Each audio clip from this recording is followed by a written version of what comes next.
Well, hi there, and welcome back. If you're new here, my name is Rusty, and this is my channel where I talk about my favorite movies, mostly horror, and my favorite music, mostly metal, if I can ever get around to doing that again. And welcome back to my fourth entry in my Brian De Palma fantasy festival. It would be a fantasy. I'd love to be in a Brian De Palma movie. He's still alive, you know. Anyway. Yeah, we are going to move on with my fourth entry, and that is the fantastic, the wonderful, the great, the flawless Body Double. Now, Body Double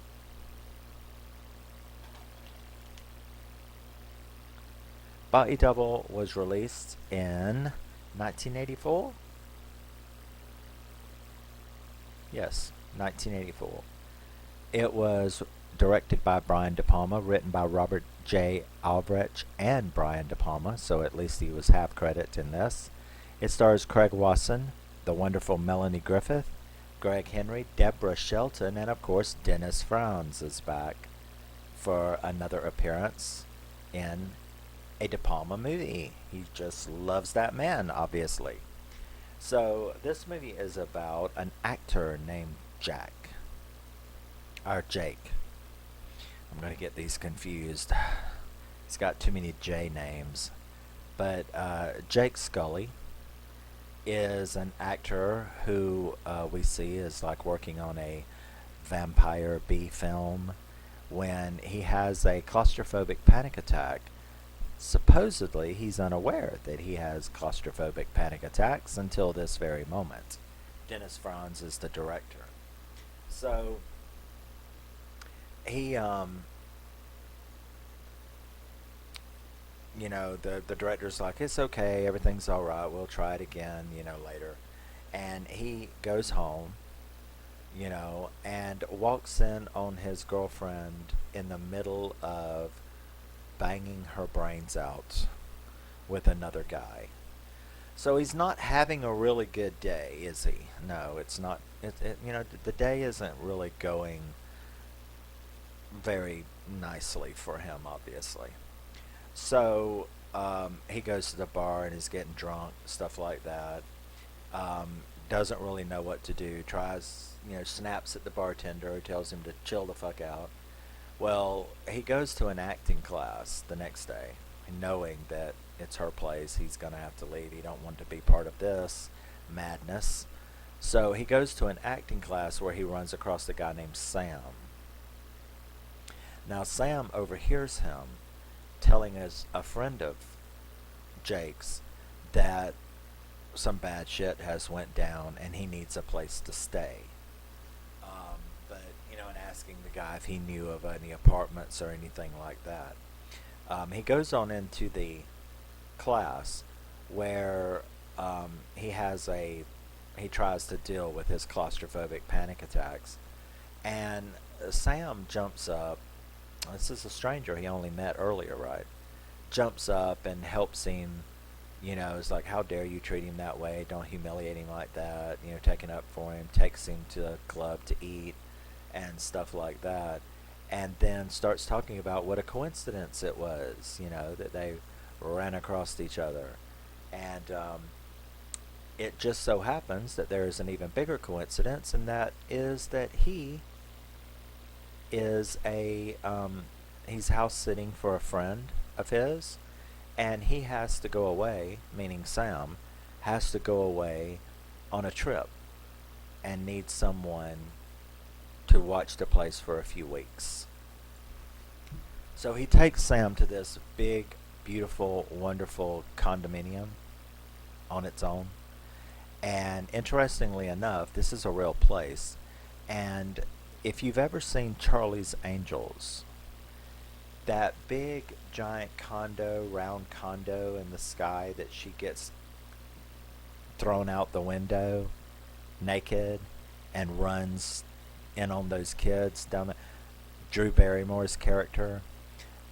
It's that building. It's that same house. That same big round condo it looks like a flying saucer on a big giant tower. But so that's the place where he is going to be house sitting. So Sam like tells him about, you got to water the plants and stuff like that. And then he kind of like tells him, yeah, there's something else kind of fun about this place and this view. He takes him to the window and he uses his telescope and he points him to a house over there, a big rich mansion kind of house. And there they watch a girl engage in erotic dancing and masturbation of herself. Well, it's the only way to masturbate, I guess, but you get my meaning. So he tells him about that that's one of his favorite neighbors, that he watches her all the time. He's sure Jake will have fun with it, but he's got to go, so he leaves. Now, Jake begins to try to put himself back together. He goes back to work, um, only to find out that he was fired because of that incident. So he goes and kind of throws a fit at the set. I thought you was going to give me a second chance, blah, blah, blah. So he goes home very upset. And over these next days, he doesn't have anything to do. So he keeps watching over there, this girl, And she's not doing that little routine every night. Sometimes she's just in there and the lights are on correctly and he can see her face, and it's Deborah Shelton's character. And so he's assuming that, he starts falling for her, of course. And he begins following her around outside his little peeping Tom activity. And during this following her around, he notices that it looks like someone else is following her around. This Native American looking person, very scary person. Think Danny Trejo. That's what it looks like. So, he notices him watching her do one of her performances at that window one night. He's over there fixing the, satellite TV dish, watching as he's watching, and that's like he really starts to think this guy is watching her. And you kind of wonder, well, so are you, dude. I mean, you're not the only peeping perv out there, But instead, he's like more bothered by it. He also sees her having a fight with what appears to be her husband, and the husband like slaps her around and stuff like that. So he's just really wrapped himself up in this person that he's peeping on's life. So he's watching one night, or no, the next day, he is following her around at the mall. He ends up even stealing. She like goes to one of those fancy rich places and buys a new pair of panties, and then throws the old ones in the garbage. And I'm like, do rich people do that? I mean, is that a thing? You go shopping in the afternoon and basically you buy a pair of panties. You go in there and trade panties and throw your old ones away. I don't know. It was I don't know. It just makes you think, I guess.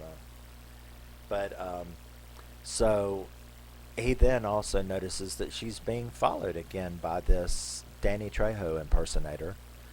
And she's attacked on the beach. And her purse is stolen. And he tries to get it back. And he does manage to get it back. Unfortunately, he has to run through a tunnel. And the guy is at the end of the tunnel. And he starts having a claustrophobic panic attack, which paralyzes him. And he sees the guy take a credit card, but he throws the purse down.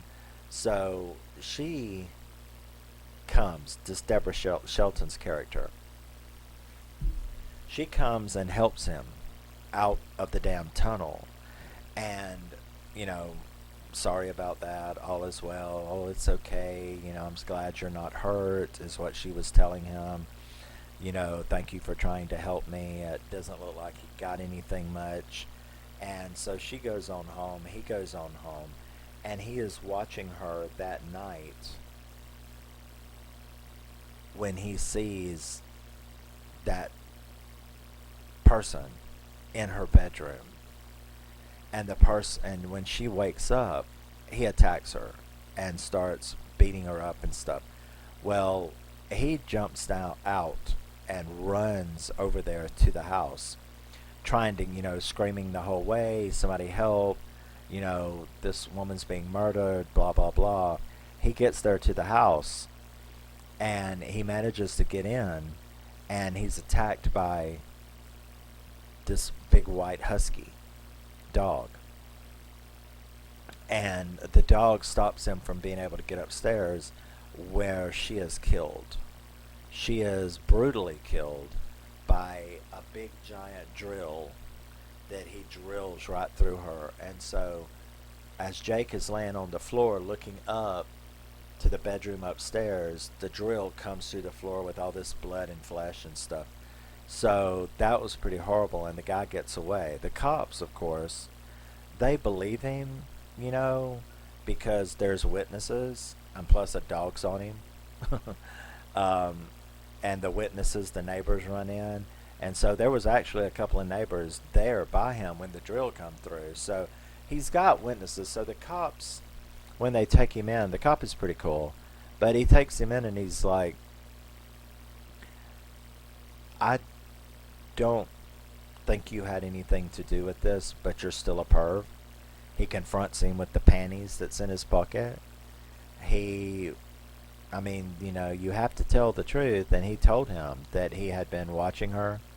So now the cop is like, oh, so you're a peeper, in my book you're a sex criminal, you're a sex offender, in my opinion, and all of that, but I don't think you're a murderer. So he believes him that he didn't kill her or have anything to do with it, but he also believes that if it wasn't for his behavior of following her around and stuff like that, she would have never been attacked and got the key card, which I don't really know if I grasp his reasoning about trying to blame Jake for this, but then again, none of us have the whole story at this time, so we don't know.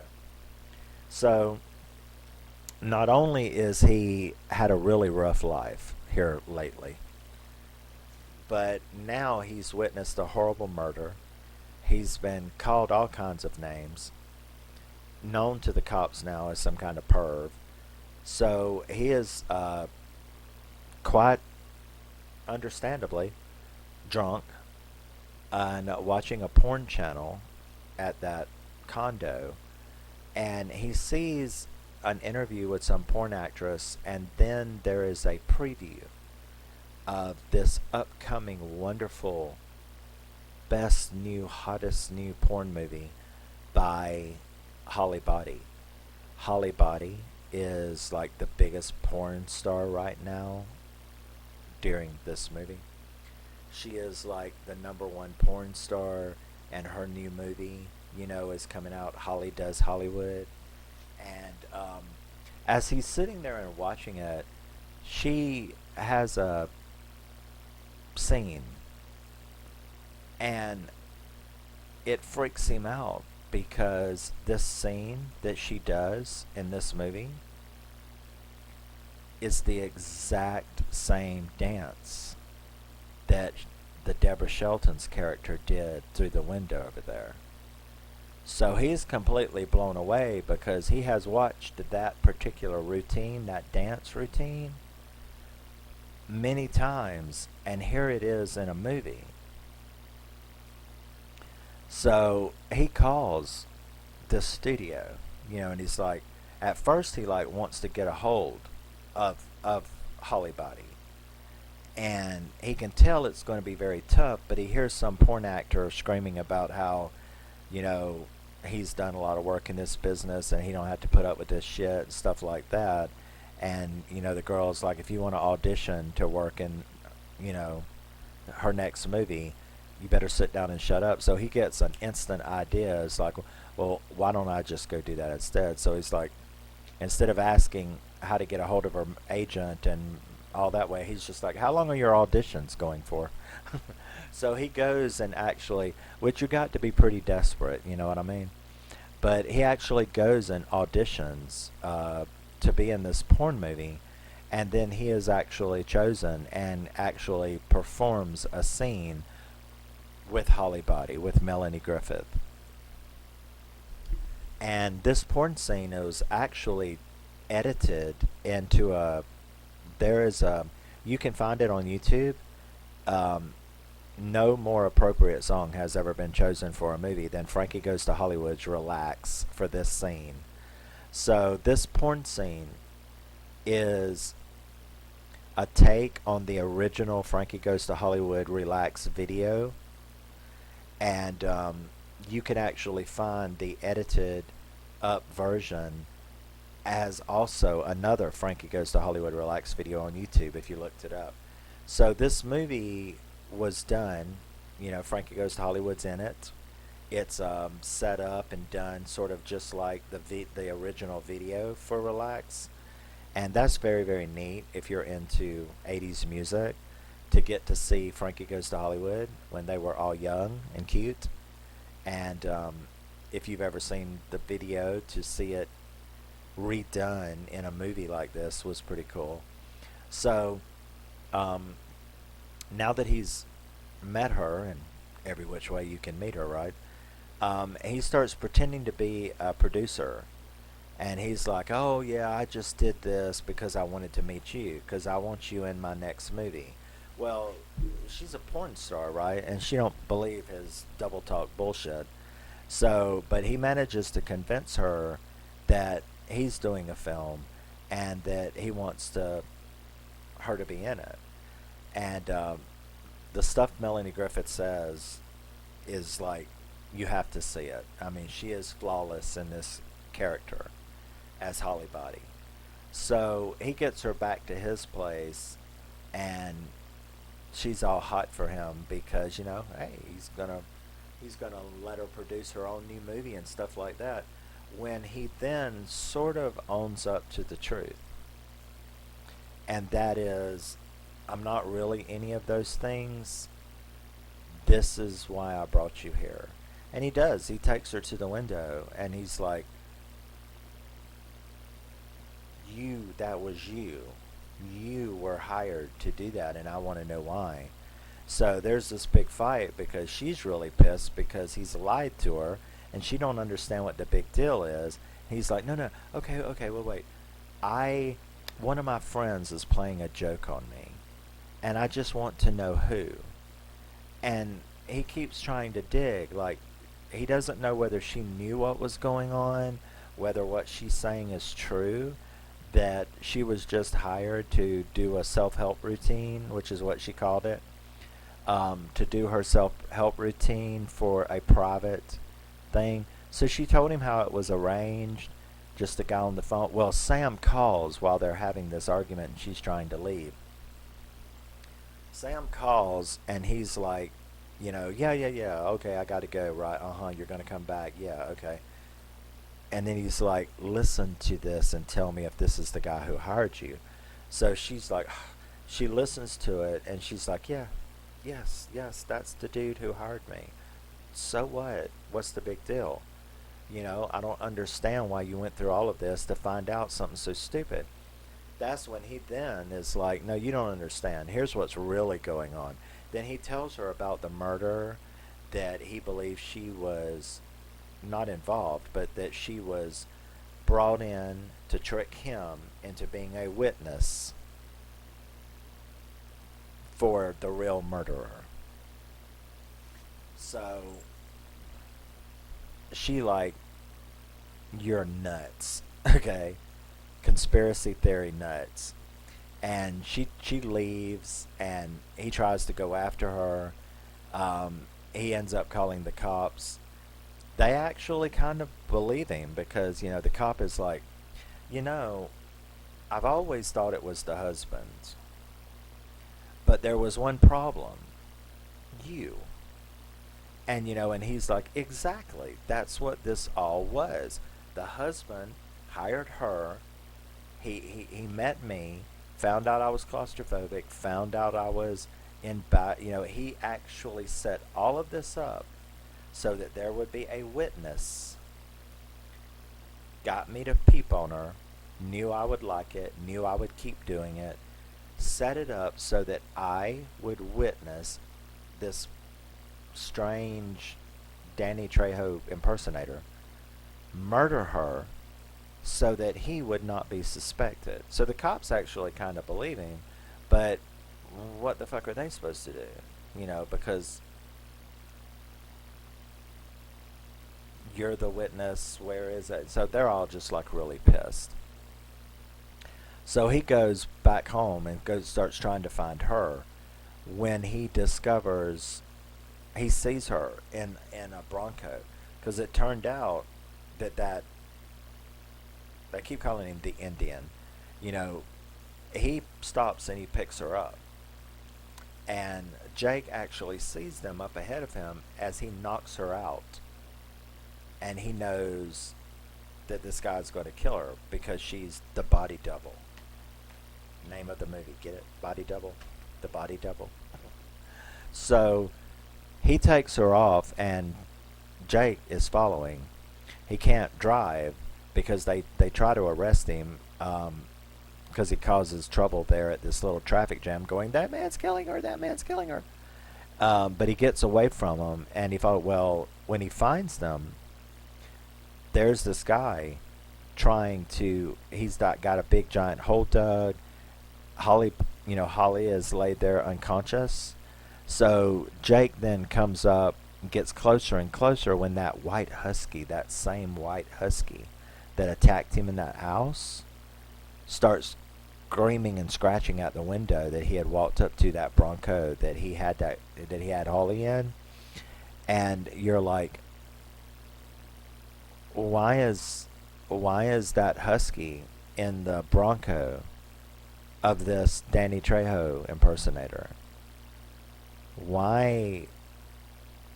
But you could catch it there if you're good. Are you? Do you get it? Do you know why? Why was that thing in there? Okay.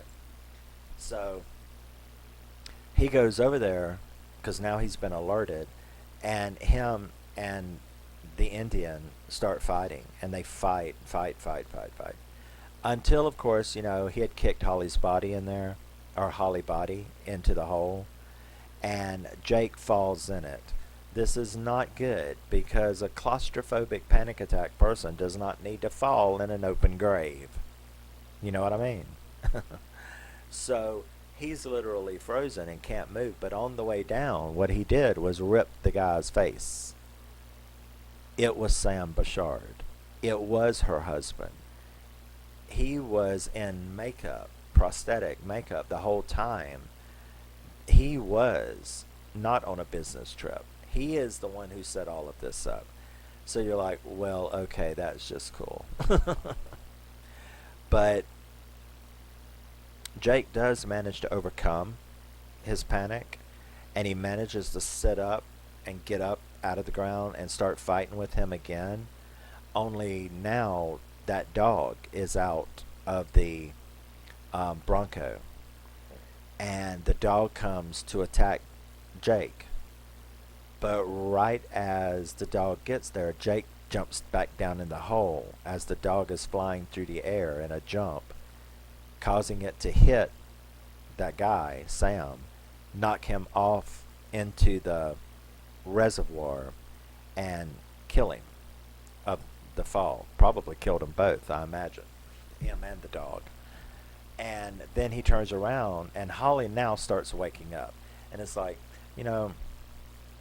that's funny, because this is just really not the time to have woke up. You needed to wake up, right? Because all she knows is that she's been through all this shit. She got into a Bronco with this asshole. She's unconscious for some reason. She probably didn't know she had gotten bashed. And now she wakes up in a hole with Jake, who she had been called a necro-perv earlier. So that was a really funny scene. because Jake can't seem to get it through her head that there was a guy. He did, all I said was true. You're what Indian? You see what I mean? She's like, what guy are you talking about? Oh, the guy that was in the Bronco. You don't know that he knocked you out? All I know, all I know is that you set all this shit up. You were a perp who had me back at your apartment. I said all these things to you. You're a fucking psycho. You're a conspiracy theorist. And I just woke up in a hole and you're holding a shovel. And so she refused to get back up out of the hole as Jake is like sitting there going, I'm serious, man. Believe me. Now, of course, it's going to be all right because the cops are coming, So it all turned out well. She lived. She obviously found out that what she had gotten mixed up in. And Jake got rehired back on that movie. He's overcome his claustrophobia, and he's the vampire again. He got rehired to the movie, and it ends with him performing scenes in that movie. And you get to see an actual body double, how they body double, how they make the actor freeze and they put a bar in front of them and they're not allowed to move, and then the other person is taken out and the body double is put in. You have to be very careful not to move so that the editing. So you actually got to see an example of body doubles and how they are put into movies. And so yeah, that was it. Like I said, wouldn't be on this list if I didn't adore it. I absolutely adore this movie. I do have to buy another copy because when I threw this bitch on, it was full screen. And you of course can't get the Blu-ray because it's $5,320 like everything else these boutiques get a hold of. So, but I do not have full screen in my house unless it's that. So there is a widescreen version. So I have to throw this away and get the widescreen version. I didn't know, I guess. I bet I knew in the past and was going to replace it and forgot is what happened. So it will be ordered next payday. Because I will not accept a full screen version of Body Double in my house. And there you go. Love you, miss you. Bye. Always remember and never forget, you are a very, very special person. And no body double is required. Be proud of what you have. And I will see you in the next one. Thank you for joining my De Palma festival. Please tell me what you think of Body Double. I think Melanie Griffith was great. I love Gregg Wasson. He was just dynamite in a horror movie called Ghost Story with Fred Astaire. If you've ever seen that, yes, Fred Astaire in a horror movie. And the Bored Queen from Voyager, Alice Krieg, she's in it. Ghost Story, I'm going to do a video on that eventually. Is fantastic. Gregg Wasson stars in it. And it is an absolutely wonderful movie. This is an absolutely wonderful movie. And I will see you in the next one. It Dies Today. Do you like It Dies Today? It Dies Today is a fantastic hardcore band. Metalcore, kinda. I don't really like metalcore. It's not really screamo. It's got a little bit in it. I can handle it. But yes, It Dies Today. Love them. Next time, see you. We'll finish up in the next video. Love you, miss you. Bye-bye.